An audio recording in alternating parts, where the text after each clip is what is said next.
Welcome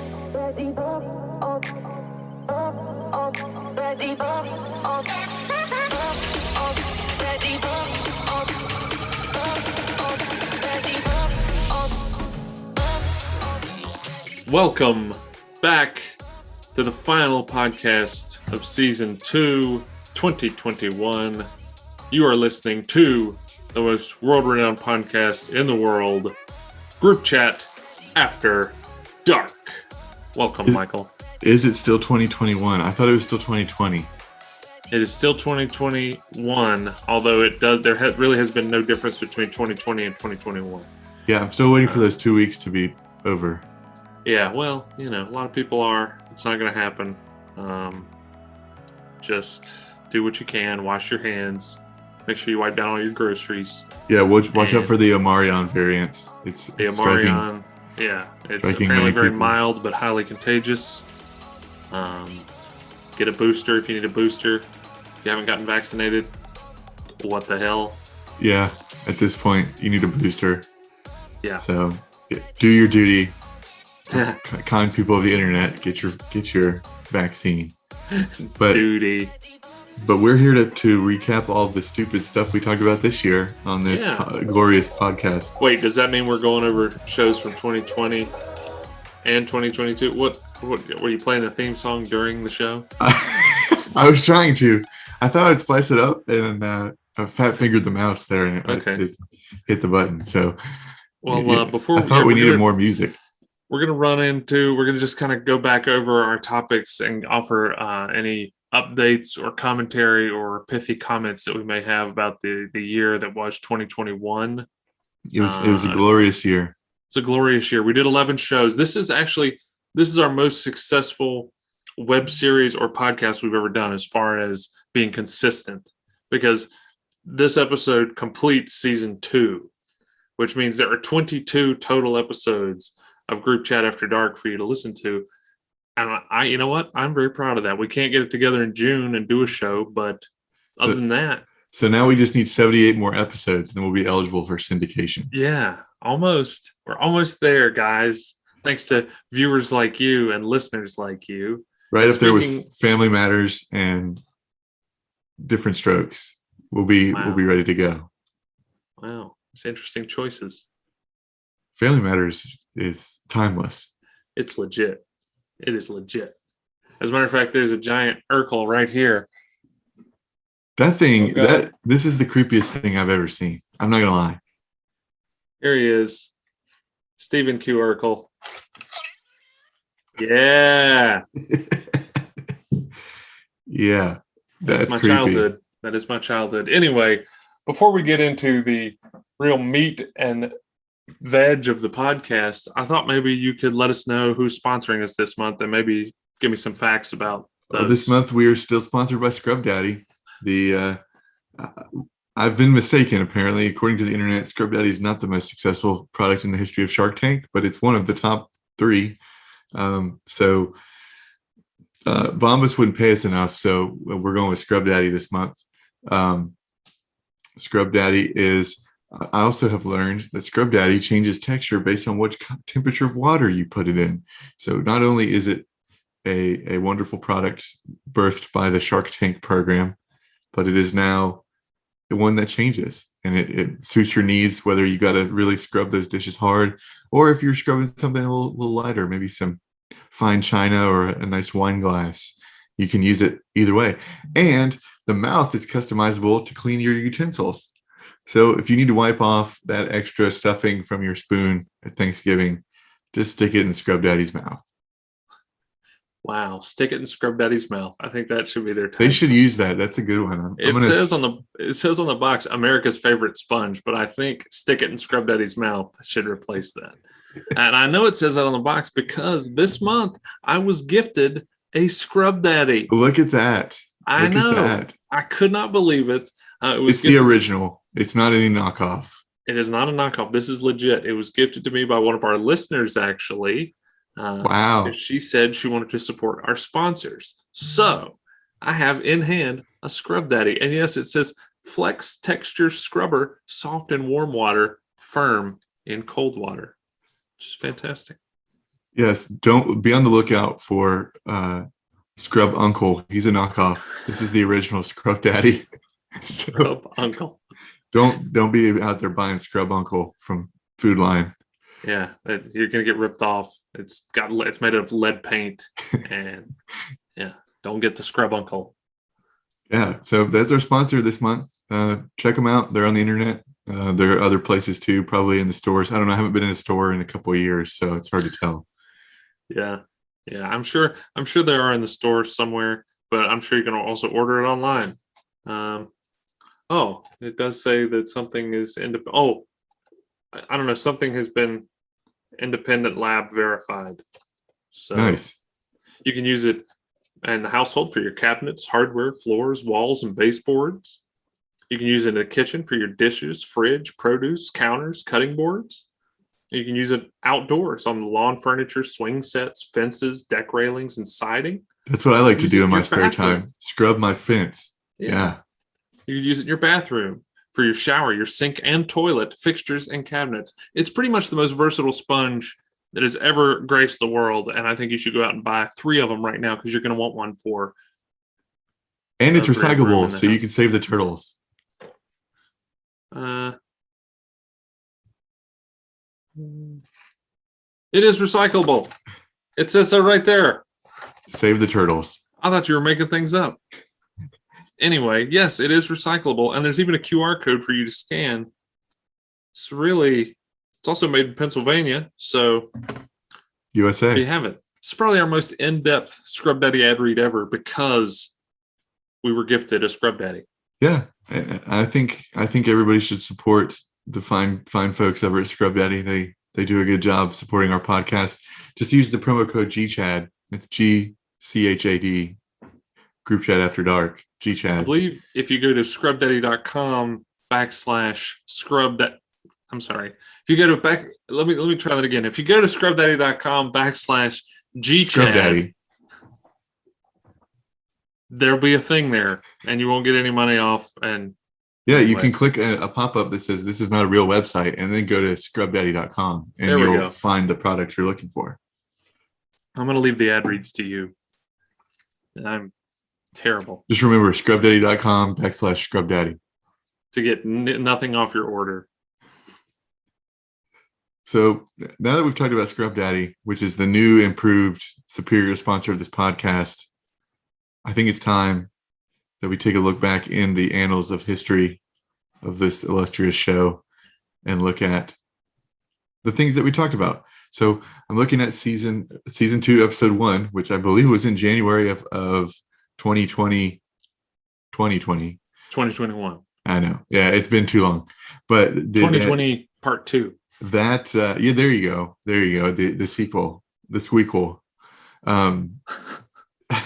That part or episode 1 was subscription fatigue. We talked about all of the different subscribing services out there for things to watch, which I feel like since we've recorded that episode, there have been like 17 more that have premiered. I think so. I think a big one that came out after our initial or that episode, I think Paramount Plus launched last year, and I'm sure there's probably a handful of others that I don't even know about. But yeah, that was how we kicked the year off, talking about all those subscriptions and how much money you spend if you subscribe to them all, or you'd be like me and be ripping everybody off. Yeah, that's true. Yeah, you cheat the system and also exploit the economy and don't pay for anything. So that's a good point. Yeah. But we recently like a modern day outlaw. Yeah. Of subscribing. Yeah. So we recently had a controversy, and you may have seen this on the internet news. Most of our group chat subscribes to YouTube TV. Actually, I think everybody in the group chat has YouTube TV. Yes. And recently they got into a fight with the Disney Corporation over the Disney-owned channels. If you're not familiar with that, it's ABC, ESPN, obviously Disney Channel, a few others that are random in there as well. But they stripped. Oh, that's right. They own Fox now. Mm-hmm. Yeah, they stripped all of the Disney-owned channels off of YouTube TV. Yeah, it was like 16 channels got pulled. Rapidly. And that lit our group chat on fire. And and we were very displeased. There were many strongly worded tweets sent to YouTube TV to continue negotiating with the Disney Corporation, and many inroads have been made on different things. I believe the overwhelming sentiment was that we were going to all switch to Hulu Live because Hulu has live sports. I was not switching, for the record, because I don't give a shit about sports. No, you love sports. Go sports. But anyway, I think there was a large controversy, and there was much upset around the internet sphere of YouTube TV, and they were going to lose all these subscribers. And then about 6 hours later, they got all the Disney-owned channels back. So something worked, but I think the overwhelming sentiment is that there's too much out there. I feel like there's too much out there, and I'd love to know the details of this Disney Google battle, because it's pretty ballsy, I got to say, to go up against the mouse, because they own pretty much everything and have unlimited resources. And they own Google, Hulu, which is a direct competitor. So it's like, what incentive do they have to do anything for you? But it's like I even said in our group chat, I imagine the negotiations going like this. Google says, "Really, Disney? You need more money? You're Disney." And Disney says back to Google, "Really, Google? You want to spend less money? You're Google." So I feel like that went on back and forth for hours and hours, but finally a resolution was reached. I'd love to know the details, because in the correspondence we received from Google, they said they were able to keep all the channels. The price will stay the same. But since they mentioned that we'd be getting a discount on our bill until they resolved it, we're going to go ahead and get a $15 discount off our next month's bill, because they were going to give it to us anyway. So I thought that was very nice. They didn't have to do that. Yeah. I feel like $15 in the scheme of it is not enough. They need to discount it more. I don't really mind it, though. I mean, I got to say, when I signed up, it was like $40 a month, and that's now what it's I'm saying. $65. Yeah. So it's I looked briefly at switching back, because I used to have cable, and switching back, and it's actually still more. Cable still costs $5 more a month, but it's only $5. Yeah. So it's practically free. I mean, come on. It's ridiculous. I think by the time you subscribed, if you were to subscribe to every streaming service that was available, given some space for not overlapping stuff or whatever, I think you're at like over $100 a month. Oh, it would be way more than 100. I mean, I think just about like what we actually pay for, we're at about $100 a month. Yeah. Between YouTube, Netflix. That's right. Yeah. I think I'm about the same. Yeah. Netflix. Yeah. Hulu. I think I would do the Hulu bundle. And by the time you're there, it's like, oh, well, I mean, just right. YouTube is such a huge cost now. But anyway, enough of that. But that was subscription fatigue. And I don't think I'm really feeling the fatigue anymore, because I think I'm just used to it. I think so. Yeah. I think we've all become used to it. Like, I don't really, my wife is always like, well, can we think about dropping one? And I'm like, I don't really want to. No. Yeah. Then we wouldn't have all the entertainment. Right. Yeah. So I don't know. It's going to be interesting to see. I'm sure more will come out, and probably the prices will change over the next year, but it'll be interesting to watch. I think everything that has potential to be a streaming service, though, is out there now. So maybe the market's they'll find ways. They'll fragment it even more. Yeah, you got Discovery Plus. That failed pretty. Yeah.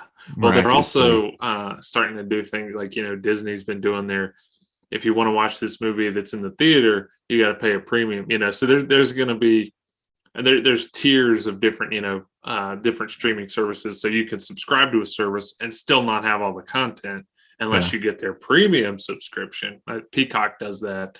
So yeah, it's going to get more and more like the joke there a while ago about the in-app purchases. You're going to have to jump up to the next tier to be able to get everything, or they're going to find more ways to get money out of us. So speaking of finding more ways, that brings us to episode 2 of this year. Yes, which was the happy hour. That was an episode I was not even there. No. So I'm gonna give you the mic and let you talk about that one. So episode 2, happy hour, was actually an audio of a video that Corey and I did many, many years ago, and we just never did anything with. And that was due to the fact that my family grew in February of 2021, or excuse me, 2020 part two. In February, we were very busy. My son was born February 11th, and we were in the hospital for several days. And we had in-laws and a new baby, and trying to adjust to get the sister adjusted to the brother. So there was a lot going on, and ultimately, I just did not have any time to do a true podcast. But we didn't want to miss 2 shows in 2020 part 2, so we went ahead and released that. It's really just Corey and I sitting around drinking and watching a Jerry Seinfeld stand-up special. Yeah, so I like it. that was February. I believe we were due to record the day that your child was born. So we had planned it all out because you were kind of chilling in the hospital because the baby wasn't here yet. And we were going to do it. And then here he was. None of that is accurate because we had a scheduled C-section. So I knew when I was going to be in the hospital. So you're just making things up. I like to make it up. Okay. It makes it more interesting. Yeah, it's true. It is more interesting than, we didn't do it because we didn't. But yeah, that's right. It was the baby came last minute. I had to deliver the baby in the taxi on the way over. See, now you're getting it. Yeah. So the writers are telling me we need to move to the next episode, which is episode. We spent way too long on subscription fatigue, so we should move it along. Episode 3 is Millennials and Gen Z. That was I was a fan of that one. I enjoyed that one. Got to learn a lot more slang and talk about why millennials hate Gen Z. Yeah. Or also the reverse, why Gen Z hates millennials. That episode actually kicked off a 3-part series about the youth of today. Because we are not. We are not. I am an elder millennial, and I think you're just a regular millennial. I'm square in the middle. Yep. Yeah. But we're fascinated by all the kind of stuff we dug up about those 2 generations. Which, I mean, the names are bullshit. Some guys just make them up. Yeah, some old guys. The naming of generations. I was having a conversation with somebody recently about that. That wasn't a thing years ago, and it's all of a sudden now every generation has to have its moniker. And so anyway, but it's just another way for us to hate each other. And to belittle and also, just another line in the sand we can draw. Realize that we're all getting old. That's the takeaway, is that we're old and we're not cool. Exactly. So yeah, we talked about those 2 generations fighting, our generation fighting the new young generation, even though there's another younger generation coming right behind it, which is always the problem. And then Gen Alpha. Yeah, Gen Alpha, they're coming up. So we went from that to what was the next one? TikTok or slang? TikTok. Yeah, we went because we talked about Vine, which was the millennial version of TikTok. Vine is much better than TikTok, but TikTok has creeped into it's taken over my life now. I'm pretty much on TikTok every day. You send us TikToks almost every day. I love TikTok. It's great, and I think it eliminates all of the crappy parts of Facebook. So, like all the annoying things that Facebook decided to pursue because they figured out it could make money, TikTok hasn't done yet. Like games and poking. And stuff like that, and groups. Remember Facebook groups? Yeah. I was in like 5,000 Facebook groups until they revamped them, and then I quit all of them. Now I don't even have Facebook. So take that, Zuckerberg. Yeah, eat it, metaverse. Yeah. So no, I think that was an interesting episode to revisit my love affair with Vine. That was RIP Vine. It was gone too soon.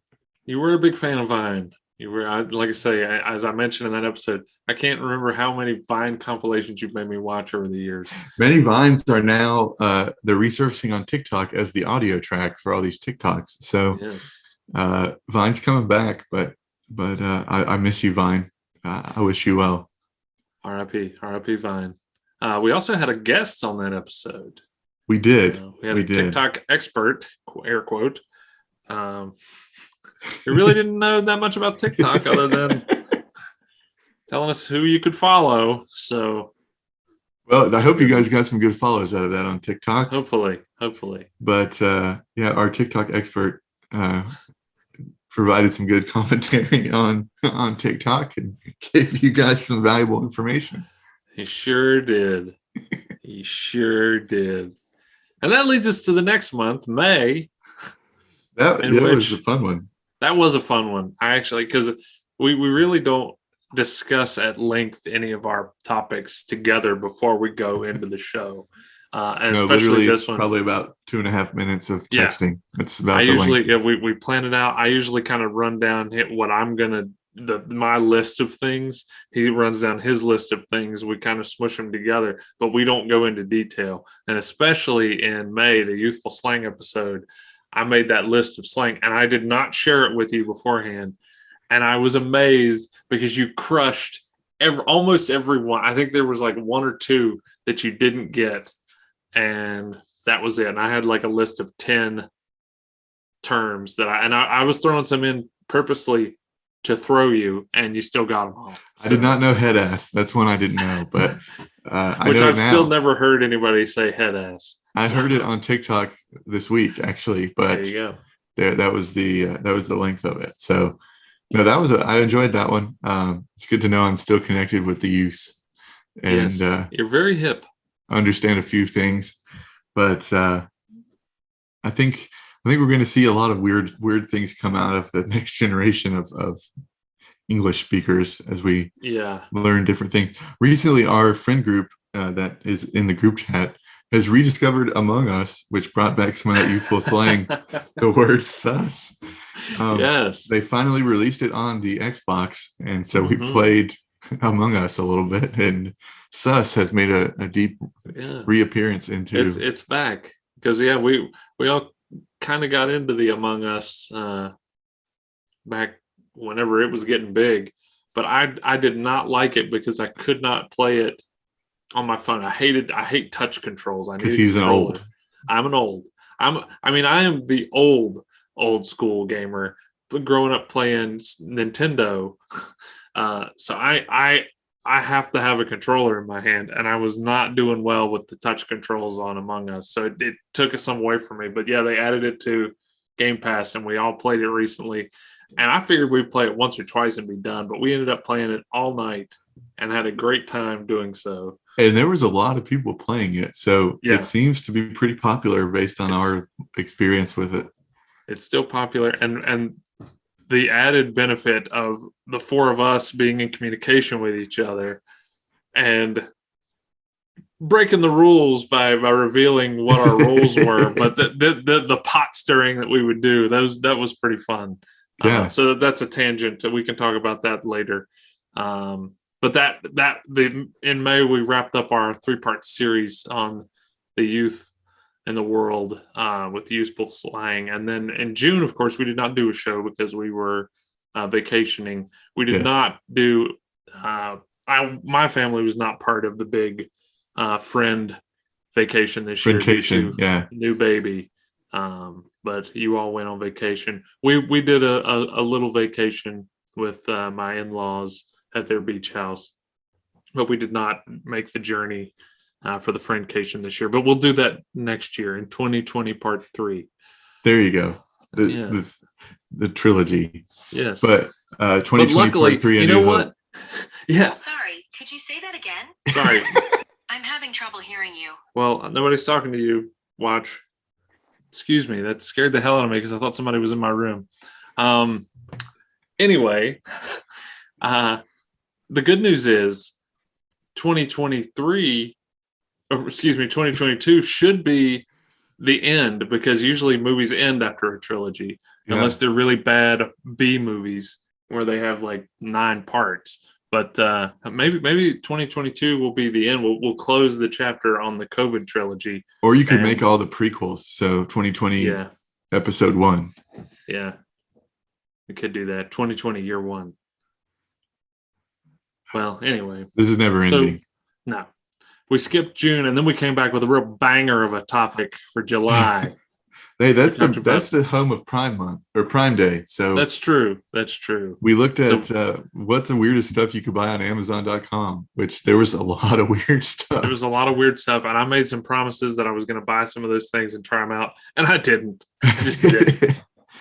Well, you should have, because now if you bought anything since November, you have until the end of January to return it. That's nice because I have been seeing lots of people getting the wrong things. I've also been seeing lots of shipping errors via Reddit, not just with Amazon, but with lots of different retailers where they buy one thing and get multiples. I saw Ah, a guy bought, I forget what game, it was in the game oh yeah, I saw subreddit. that. He bought one game and got like 25 copies of it. And he's like, do I Yeah, send these back? I'm like, I would, because what the hell are you going to do with 25 copies of the same game? I guess sell them, but yeah. Yeah. But that, and I saw another guy uh, posting that same sub. He ordered a PlayStation 5 and through some shipping error ended up getting like 3 of them. Holy cow. And I'm like, wow, that's because those, I believe they're still very hard to find. I think that was GameStop that it was, they believed one had gotten lost in transit. So they sent him another one to replace that one. And he ended up getting 2 or 3. I can't remember, but it was pretty fascinating. All these shipping errors that are happening. And I don't know if we're just more cognizant of them now Yeah. because of supply chain issues, or if they're just happening more because of warehouses being backed up, pickers being overwhelmed and things like that.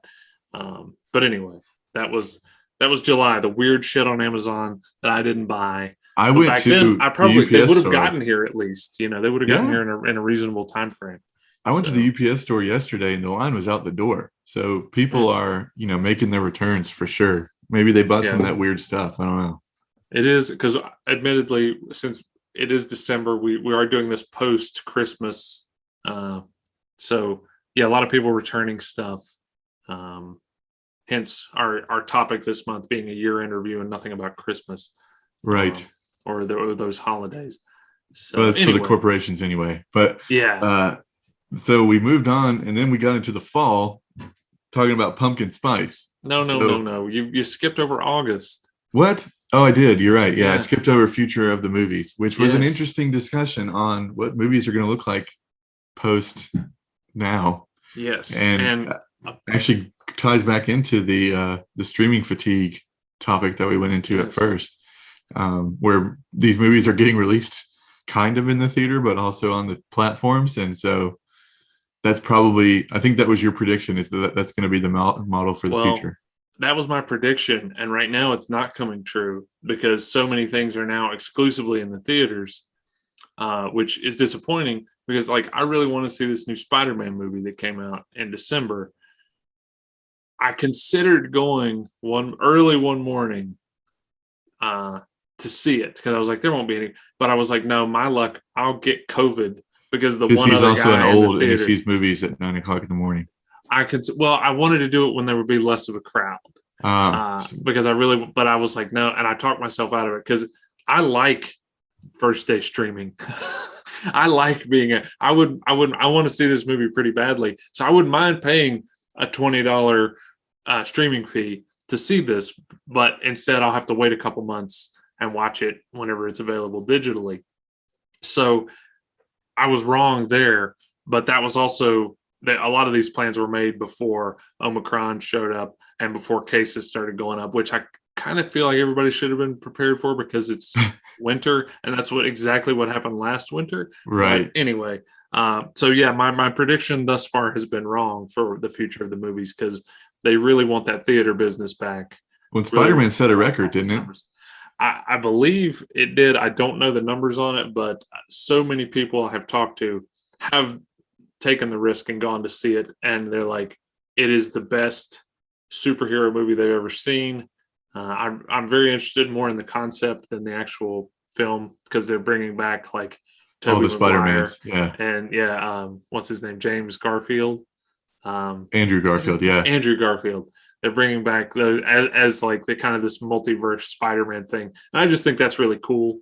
To kind of rather than a reboot. They've rebooted Spider-Man so many times. that I didn't want to see these Tom Holland Spider-Man movies because I was like, how many times do I need to see how Spider-Man became Spider-Man? But the Tom Holland movies are actually really good, and I really want to see this one, but I didn't want to risk the COVID. So Yeah. I also really want to see it. Spider-Man is my favorite superhero. So he is. He is. Yeah, Okay. Spider-Man. Yeah. Yeah. There's a Spider-Man in my hometown in the ceiling of a restaurant that I very much enjoy seeing if he's still there every time I go in. Is it McAdoo's? It is McAdoo's. So yeah, he's in there. He's up there hanging around in the HVAC, but yep. That's pretty cool. I enjoy Spider-Man, so I'm excited to see this one. I've seen all the others. The Andrew Garfield ones were god awful. I did not see those. Yeah, I don't recommend. The Tobey Maguire, the Sam Raimi films. Those were okay for what they were at the time. Yeah. The first one was really good. The second one was good. The third one, they just tried to do way too much, cram way too much in there. It was way too long. And it was, even for a movie about superheroes, it got way over the top. So it was kind of a slog across the finish for Spider-Man there. Yeah, Avengers did that for me, which is why I'm not a huge Avengers guy. Well, that's the only reason I ended up watching these Spider-Man movies, is because when I realized what they were doing with these Marvel films, when it was all coming to a head with Infinity War, I went back and watched a lot because I'd seen maybe Iron Man and maybe one of the Captain Americas, but I was kind of over it. But I was like, cinematically, it was very interesting to me because nothing like that had ever been done before. Like 10 years worth of movies building up to one movie. I was like, that's pretty cool. And when I realized that, I went back and watched a lot of them, including the Spider-Man movies. I was like, these are actually really good. So anyway, very interested to see that. It'll be interesting to see where movies go if they go back. Because I did just see an article too that HBO's model for 2021 apparently worked pretty well because they got a lot of new subscribers by doing the day one streaming with the movies that are concurrently being released in theaters. So They saw a big return on that. I think their box office took a hit, but they're probably making it up with subscriptions. Maybe, I don't know, but apparently they're happy with the return they got from new subscribers. So we'll see where it goes. We'll see where it goes. And now you can jump to your favorite. Well, so Pumpkin Spice was our next episode. I thought it was pretty good. I actually have an update. I located the first ever pumpkin spice beer. Was it Buffalo Bill's? Something like that, yeah. Something like that. And I found it in a Total Wine and More, so I bought one and had it. It was very good. I enjoyed it a lot. Nice. So you actually sampled George Washington's beer recipe. I did. Yeah. Yeah, straight from the cherry tree that he chopped down. Yeah. He poured the sap in there. Yeah. It's amazing. So it was good. I recommend if you could find it out there. Again, I found it at Total Wine and More, along with a couple others. I had a nitro pumpkin that was pretty good. Some others, but I think the Pumpkin is still my favorite. So if you're out there, it's good. It's gone now. They only make it for like a month, but if you find it next year, Pumpkin, Southern Tier Pumpkin is the way to go. I bet you can find it on eBay. That's gross. Yeah. Well, you can get Crystal Pepsi and New Coke and things like that on eBay. So. Really? Oh, yeah. Is it for consumption or just for collecting? I would not drink it because a lot of it, I've seen those things sold and it's, from the era in which it was released, I wouldn't drink those. Yeah, that's fair. So that was my update for Pumpkin Spice. I don't know if you have anything to add there, but if not, we could go to. I don't have any postscript for Pumpkin Spice other than it was interesting to learn that there's no pumpkin actually in Pumpkin Spice. There's a spice for pumpkin. Oh, I learned something else too. Apparently pumpkin pie is like 90% squash. Really? Yeah. So did not know that. Yeah, it's just orange. So there you go. I do love pumpkin pie though. I know. We always get one every Thanksgiving. Our realtor gives out pumpkin pies. Nice. And they're Amish pumpkin pies. Wow. And it is the best pumpkin pie. I always look forward to that. So I was very happy for that at Thanksgiving. So the next episode in our year in review, we're getting close to the end here, but it's the Halloween Sucks episode, which is near and dear to my heart because this year only reaffirmed how much Halloween is stupid and commercial. Wow. Let's go out and teach our children how to beg for things from other people, just because they put in a little bit of effort. That's America, USA. I mean, depending on your costume, you might be putting in a lot of effort. And then threaten to trick them if they don't give you anything. That's USA. not part of it. We talked about this. Nothing will ever change with you. It's true. You're steadfast in your hatred for no reason. I don't like the man telling me what to do. That's true. So this Halloween sucked. All Halloweens suck. Halloween should be banned. We should be celebrating the death of Guy Fawkes. Should be our national holiday. Yeah.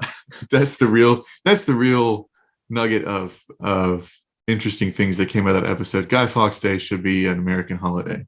Guy Fawkes Day is fantastic to learn about. You really jumped on board with Guy Fawkes Day as a result of the Halloween episode. Yes, I think we should all dance on the grave of Guy Fawkes. That should be and blow stuff up. Our yearly tradition. So, well, to counterpoint your stance, I very much enjoyed this Halloween because my daughter was actually able to go trick or treat for the first time. We did not go last year due to pandemic and no vaccines. We went this year. She had a great time. Her and her little friend ran around and were so excited and so happy. So to me, Halloween was wonderful. But how was the family Toy Story costume? How was that received by the public? It was great right up until we had to fragment our trick-or-treating group because at one point the couple that was with us, the husband had recently had foot surgery and was on crutches. And I was like, and my son was getting a little chilly and coughing. And I was like, I'm going to take him back to the house. He was Buzz Lightyear. The other family was not part of Toy Story. So suddenly me and a shark attack victim, me dressed as Woody, a shark attack victim on crutches, and little Buzz Lightyear are walking down the street. And I was like, everybody thinks that this is our family. Like this is me and my partner and our child. And I didn't do anything to dissuade that because I thought it was funny. It is funny, yeah. But I was like, they're really not going to understand. I'm just a cowboy now because I don't have Bo Peep and Jesse with me, to complete the family of Toy Story costumes. But That's anyway, so that was Halloween, and we had a great time despite Michael's hatred. Yeah, you had a great time. As a matter of fact, I had a great time to spite Michael. Supporting corporate America, making sure all their interests are taken care of. Yeah. So I think we rounded it out. We did a year in review before our year in review here of the episode about Game Pass that we put out about a year prior. Yeah. That was our most recent epi about Game Pass. And speaking of Game Pass, we already talked about it a little bit, but we've been sampling the Among Us on there. Forza Horizon was also a good one that our group chat was messing with. Have you made any other Game Pass discoveries since that episode was recorded? Yes, actually, since that episode, you turned me on to it, and I didn't want to try it, but I have actually been trying the cloud play that they're doing, which it works pretty well most of the time. It does. Every now and then it kind of stutters and does weird things, but I blame that on my rural internet. But I figured I would not, but it's something I'm like, I don't really want to wait for this 10 gig game to download that I might not even want to try again. So I'll just cloud play real quick. And I don't know what that does as far as my data, as far as, toward my data limits on my internet or, any of that. But I've played a few games that way that I'm like, well, I probably wouldn't have even tried this game because I wouldn't have wanted to waste the data downloading it just to delete it. So the cloud play is actually pretty cool. And they've added a lot of new games to Game Pass recently. Like you mentioned, Among Us and Forza, the new Halo came out. I played via cloud play just to see what it was like. And it's Halo. I did not play online. I was just playing the single player. So no one twerked on you?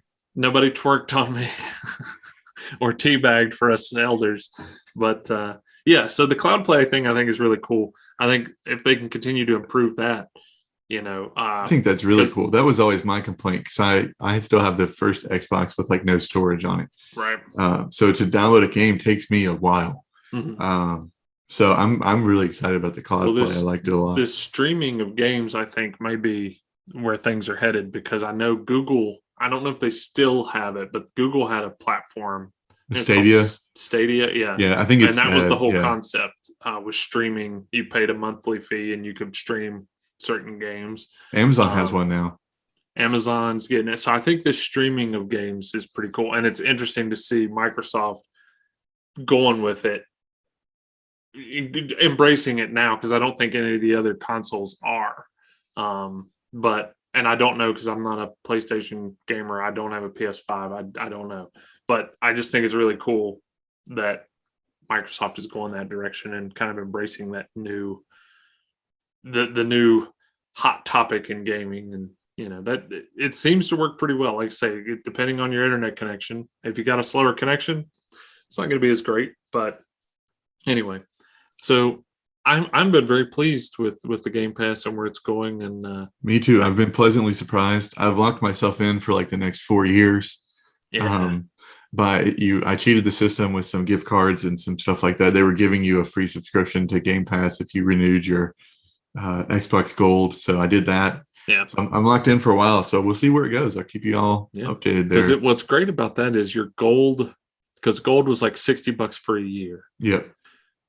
And Game Pass is like $15 a month or whatever. So they would prorate it somehow to where a year of Gold was actually more than a year of Game Pass there for a while. So That was pretty cool. I did not pay. I only recently started paying for Game Pass. And I've had it since pandemic started, really. So going on 2 years I've had it, and I just started paying for it in July. So it will be fun to see. I'm excited to see where it goes. To me, it's worth it for the price, and I'm still not spending as much as if I were buying. No, it pays for itself. If I bought 4 very full quickly. Price games, I would have spent as much on Game Pass as I have right now, and it's more than worth it. So yeah, it pays for itself very quickly. Yes. But no, it will be interesting. So that was our year. It's been a fun one. I think we'll keep it rolling next year with some fresh topics and some fresh things going on. And of course, there'll be a new theme song and a new color scheme if you watch the podcast. So that's always fun to look forward to. Yes, our theme song will be the theme song to Friends. Yeah. Actually, our theme song will be Winnie the Pooh, the theme song to Winnie the Pooh, because I don't know if you know this or not, but as of midnight on December 31st, Winnie the Pooh enters public domain. Wow, I did not know that. That is wild. So Winnie the Pooh, we're going to feature Winnie the Pooh in every episode. It's going to be our song. It's going to be our mascot. Wow, Disney really screwed the pooch on that one. No, just to clear that up, it is not Disney's Winnie the Pooh. It is the original book. The original Winnie the Pooh storybook goes into public domain as of midnight. So I saw that on Reddit, thought it was very interesting. I was like, oh man, we should use Winnie the Pooh for everything as a joke. And then as I was reading, I was like, okay, it's not, because I was like, there's no way Disney's going to let that expire. Right. But yeah, so the original storybook of Winnie the Pooh will be in public domain. If you need it to read on your podcast or anything, maybe that's what we should do. In January, our show will be Group Chat After Dark reads the original Winnie the Pooh story. An oral history of Winnie the Pooh. Yes. So, but anyway, just a little tidbit for you there here at the end of the show. Well, internet has been fun this year. Stay safe when we're going through the new year. Don't do anything stupid. Watch out for Omarion. He's out there lurking around. And as always, Halloween sucks. And I'm David Pumpkins. Well, there he goes. He's gone. We won't see him again until next year. As always, we want to thank you for joining us here on the world's most renowned podcast, Group Chat After Dark. We really appreciate your patronage. Obviously, our listeners pay attention because I got a scrub daddy right here. So support our fake sponsors and send us more free stuff. We love that. So If you need to find any more content from Ride That Donkey Productions, which is the parent company of Group Chat After Dark, you can find us at RideThatDonkeyProductions.com. You can find us at Group Chat After Dark Podcast. You can find us at Duke Houston. You can find us at Todd Sux. You can find us at social media by searching Ride That Donkey Productions. We're everywhere. All that to say, we wish you a happy new year and all your celebrations. May all your dreams come true, and let's please get the hell out of the pandemic. We'll catch you next year on Group Chat After Dark.